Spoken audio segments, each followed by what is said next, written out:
광주 TCS발 감염이 전남 동북권으로도 확산되고 있습니다. 고흥에 이어 순천에서도 28일 관련 확진자가 추가됐습니다. 코로나19 백신 접종이 다음 달부터 시작될 예정이지만 전남의 경우 의료진과 접종센터 수가 턱없이 부족하다는 지적이 나왔습니다. 농지에 태양광 발전을 설치할 수 있도록 한다는 농지법 일부 개정안이 뜨거운 감자입니다. 대표 발의한 김승남 의원은 농민의 이익을 위한 것이라 해명했지만 지역 농민들은 삶의 터전이 사라질지 모른다며 반발하고 있습니다. 택배노조가 29일부터 무기한 파업을 예고한 가운데 전남 지역에서도 동참하는 분위기입니다.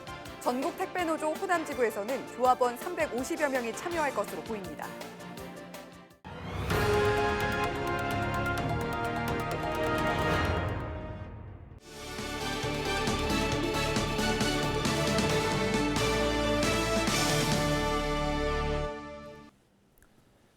시청자 여러분 안녕하십니까? 헬로티비 뉴스입니다. 첫 소식으로 순천 지역 코로나19 확진자 상황부터 살펴보겠습니다. 확진자가 3명 추가됐습니다. 누적 확진자는 238명으로 집계된 상황인데요. 확진자들은 광주 TCS 집단 감염과 관련이 있는 것으로 파악돼 방역에 비상이 걸렸습니다. 서경 기자가 취재했습니다. 28일 오전 기준 순천 지역 코로나19 확진자 3명이 추가됐습니다.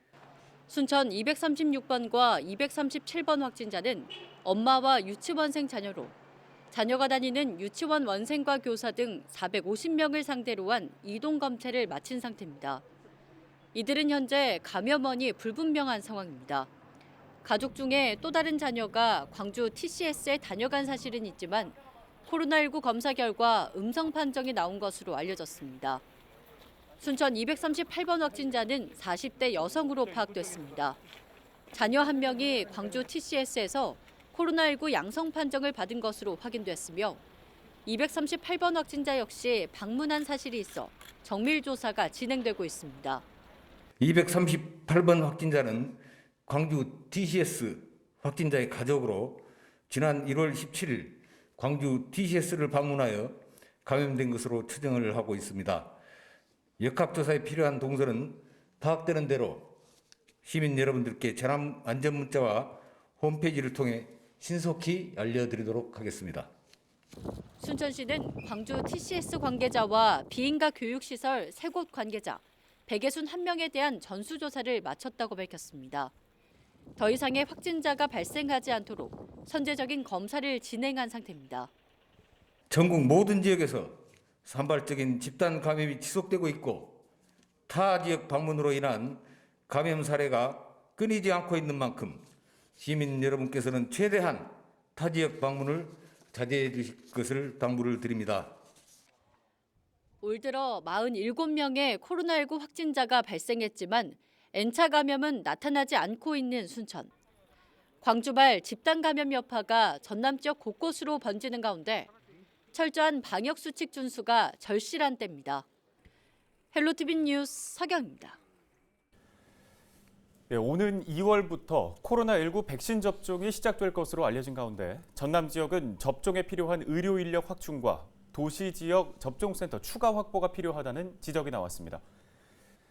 전라남도 의회 최선국 의원은 현재 도내 의료 인력이 부족하고 접종센터 수도 적다며 확충을 주문했습니다.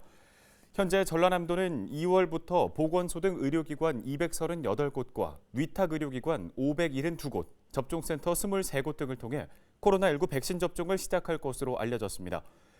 접종센터는 초저온 냉동고 등을 확보한 후 전남 내 각 시군에서 한 곳을 지정해 체육관 등 동선 관리가 가능한 곳을 활용한다는 계획입니다. 이럴 경우 전남도민 절반 이상이 이곳에서 백신을 접종받게 될 것으로 보입니다. 하지만 접종 1차 기관인 보건기관 인력만 최소 969명을 확보해야 하는데 현재 인력은 절반 수준에도 못 미치는 상황입니다. 또 접종센터가 시군당 한 곳으로 지정돼 상대적으로 인구가 많은 도시권과 인구가 적은 군 단위의 접종 속도가 달라질 수밖에 없다며 접종센터 추가 확보는 물론 인력 수급 대책 마련이 시급한 상황입니다. 이에 대해 전라남도는 인력 확보가 어려운 것은 사실이라며 하지만 접종이 시급한 만큼 인력 수급 대책 마련은 물론 접종센터 규모도 현재 하루 600명에서 1,200명 접종이 가능한 규모로 확대 설치할 계획이라고 전했습니다. 정부도 백신 접종에 대한 구체적인 시행 계획을 발표했죠. 우선순위에 따라 당장 다음 달부터 접종이 시작될 텐데요. 백신 접종에 대한 막연한 불안감을 갖기보다는 정확한 내용을 확인하고 접종 수칙을 따르는 게 중요해 보입니다. 김진재 기자가 취재했습니다. 정부가 오는 11월까지 집단 면역 형성을 목표로 다음 달부터 코로나19 백신 접종을 시작하겠다고 밝혔습니다. 정부는 우선 상반기에 코로나19 환자를 직접 치료하는 의료진과 65세 이상 노인 등 고위험군을 대상으로 접종을 진행할 계획입니다. 전 국민을 대상으로 한 본격적인 접종은 올해 하반기부터 이루어질 예정입니다. 하지만 이미 접종이 진행 중인 해외에서 접종 부위 통증과 피로감, 두통 등의 증상이 보고되는 등 부작용에 대한 우려도 있습니다. 경기도가 지난 16일 도민 1,000명을 대상으로 설문조사를 실시한 결과 코로나19 백신 도입 시 언제 접종받기를 원하는지 묻는 질문에 응답자의 68%는 부작용 등 백신 효능을 지켜보고 받을 것이라고 답했고 접종받을 생각이 전혀 없다는 답변도 6%를 기록했습니다. 특히 접종을 고민하는 이유로는 백신 접종 후 부작용이 걱정돼서라는 답변이 66%로 가장 많았습니다. 첫 접종을 앞두고 백신에 대한 불안감이 존재하는 상황. 정부는 아직까지 백신 접종과 부작용에 대한 직접적인 인과관계는 증명되지 않았다며 큰 부작용이 나타나지 않는 상황으로 보고 있다고 밝혔습니다. 또 접종 이후 지속적인 모니터링을 통해 백신 접종으로 인한 피해가 발생할 경우 국가 차원에서 보상을 시행하겠다고 이야기했습니다. 이상 반응 중 역학조사 결과 예방접종과의 인과성이 확인되는 피해 사례에 대해서는 예방접종 피해 보상 제도에 따라 국가가 치료비, 간병비, 장애 및 사망 일시 보상금 등 국가 보상을 시행하도록 하겠습니다. 전문가 역시 코로나 극복을 위해서는 백신 접종이 필수적인 만큼 확인되지 않은 소문에 동요하기보다는 정확한 사실을 파악할 필요가 있다고 조언했습니다. 너무 이제 여러 가지 소식들에 일희일비하지 마시고 정확한 사실관계가 무엇인지를 조금 알려고 노력을 하시고 그것들을 이제 과학적으로 접근해서 이 이상 반응들이 어떤 의미를 가지는지를 잘 파악을 하고 국민들에게 알려주는 게 중요하다는 생각입니다. 정부는 예방접종이 시행되더라도 마스크 착용과 거리 두기 등 방역 수칙을 철저히 지켜달라고 당부했습니다. 헬로티비 뉴스 김진재입니다. 다음 소식입니다. 김승남 국회의원이 대표 발의한 농지 태양광 발전 허용 법안을 두고 지역에서 반발의 목소리가 높아지고 있습니다. 최근 김 의원이 농민들을 만나 해명하기도 했지만 반발은 계속될 것으로 보입니다. 보도에 박종호 기자입니다. 장흥군 농민회 사무실입니다. 인근 지역 농민회와 김승남 국회의원이 한자리에 모였습니다. 이들은 최근 김 의원이 대표 발의한 농지 태양광 발전 허용 법안과 관련해 반대하는 목소리를 전했습니다. 김 의원이 발의한 농지법 일부 개정 법률안은 농업진흥지역에 영농형 태양광을 설치하고 사용 허가 기간을 20년으로 연장한다는 내용을 담고 있습니다. 김 의원은 농민의 소득 등을 보장하기 위해 마련한 법안이라고 해명했습니다. 농민의 이익을 위해서 이 자리에 서 있다는 것을 좀 전제적으로 합의해 줬으면 좋겠어요. 제가 어떤 태양광 업자나 태양광 이익단체나 대기업의 이익을 대변하면 이 자리에 안 섰습니다. 그리고 이 법안도 제가 내지 않았을 겁니다. 그렇기 때문에 기업인들이나 대기업들이 못 들어오게 막아놓고 농민들이나 농협, 그다음에 과거에 농지 정리를 했던 농어촌 공사 이런 국가기관이 책임성을 지고 농민들이 이익을 앞세워가지고 하면은 설계만 잘하면은 농민들이 획기적인 농업소득을 올리고 농촌을 보전할 수 있다는 확신을 가졌기 때문에 제가 이것을 한 거예요. 해명에도 불구하고 농민들의 반발은 계속됐습니다. 농민들은 60%가 넘는 사람들이 논을 임대해서 농사를 짓고 있는 상황이라며 법안이 통과되면 땅 주인이 모두 태양광 발전 시설을 설치할 것이라고 우려했습니다. 이들은 또 농지법 개정이 식량 주권의 가치를 무시하고 농촌 공동체를 파괴할 수 있다며 반대했습니다. 태양광 돈이 되면 나 같은 땅 빌려 쓴 사람한테 그 몫이 오겠어? 땅 가진 사람이 다 하지. 그럼 내가 임차료를 못 주면 땅 쫓겨나야죠. 그래갖고 새끼 셋 가르친단 말이요. 땅을 뺏지 마시오. 이건 맨 마지막 것을 다 뺏는 것이에요. 절대 농지까지 이제는 태양광을 지을 수 있도록 허용하는 법안이기 때문에 농지 훼손이 불가피하고 그리고 이로 인해서 농산물 생산량이 감소할 뿐만 아니라 더 큰 것은 사실 마을 공동체가 영농형 태양광 이름으로 상당히 많은 갈등이 일어날 걸로 예상이 됩니다. 그래서 자연을 파괴하고 마을 공동체를 파괴하는 그런 영농형 태양광은 절대 안 된다고 농민들은 주장을 하고 있습니다. 농민회 등 단체는 입법안 통과를 막기 위해 단체 행동에 나설 것으로 알려졌습니다. 농민들의 반발이 확산돼 가고 있는 가운데 국회가 농지법 개정안을 강행할지 관심이 모아지고 있습니다. 헬로티비 뉴스 박종호입니다. 택배노조가 29일부터 무기한 파업에 들어갑니다. 전국 택배노동조합 호남지부는 택배사들이 사회적 합의를 전면 부정하는 내용을 담은 공문을 영업점에 전달한 것으로 확인됐다고 밝혔습니다. 이들은 택배 노동자의 장시간 노동과 과로사를 막기 위해 택배 회사가 합의를 이행할 때까지 호남지부 조합원 350여 명이 파업에 참여한다고 설명했습니다.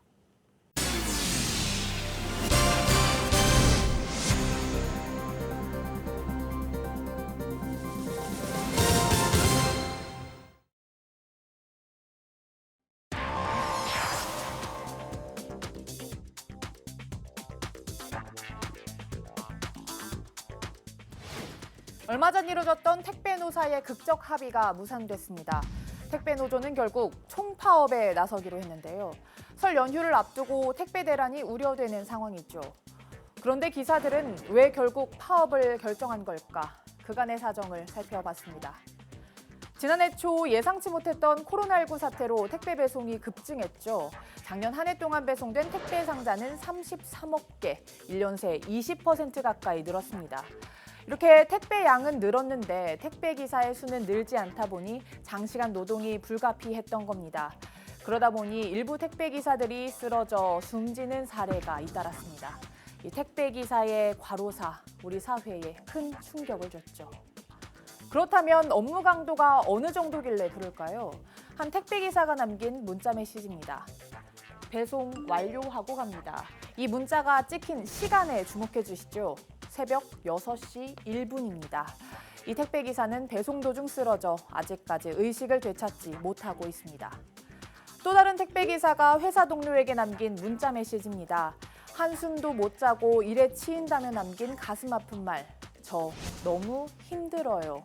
이 숨막히는 고통의 언어를 남긴 채 결국 나흘 뒤 세상을 떠났습니다. 고용노동부의 조사 결과를 보면 택배 기사들의 노동 실태를 잘 알 수 있습니다. 명절이나 연휴 등 성수기에 하루 14시간 넘게 일한다는 응답이 전체의 40%를 넘습니다. 택배 비성수기에도 하루 12시간과 14시간을 넘는다는 응답이 전체의 절반을 넘는데요. 또 주 6일 이상 일하면서도 하루 휴식 시간은 점심시간 포함 30분 미만이라는 응답이 대부분이었습니다. 그렇다면 이토록 과중한 업무 부담의 핵심 원인은 무엇일까? 일명 까대기라고 불리는 택배 분류 작업입니다. 길게는 5시간 넘게 이어지는 이 노동이 택배 기사들의 본업이 아니라는 겁니다. 이 배송 업무는 건당 수수료를 받지만 분류 작업은 공짜 노동이라는 거죠. 오전 내내 분류 작업을 하고 오후에 배송을 하게 되니 심야 노동에 시달리고 결국 과로사로 이어지게 된다는 겁니다. 협상 끝에 사측은 이 택배 분류 작업의 책임이 회사에 있음을 인정했습니다. 이 분류 작업을 위한 별도의 노동자를 고용하겠다라고 합의한 겁니다. 택배가 도입된 지 28년 동안 공짜 노동으로 일해왔던 분류 작업으로부터 택배 노동자들이 완전히 해방되고 벗어난 날, 이렇게 요약해 볼 수 있을 것 같습니다. 하지만 발표 6일 만에 이 합의문은 결국 물거품이 됐습니다. 택배 기사들은 회사가 책임을 지지 않고 있다며 총파업 카드를 다시 꺼내 들었습니다. 사측은 합의를 깼다는 건 일방적인 주장이라고 말하고 분류 인력을 예정대로 투입하겠다고 반박했는데요. 노조는 택배 현장이 전혀 달라지지 않았다고 주장했습니다. 파업 철회 조건으로 노사협정서 체결을 내걸었는데요. 이렇게 지난해 과로사한 택배기사 16명의 죽음이 헛되지 않도록 하기 위해서는 무엇보다 노사 합의가 절실한 상황입니다. 택배기사의 과로사, 이런 뉴스 더 이상 보지 않게 되길 바랍니다. 헬로티비 브리핑이었습니다.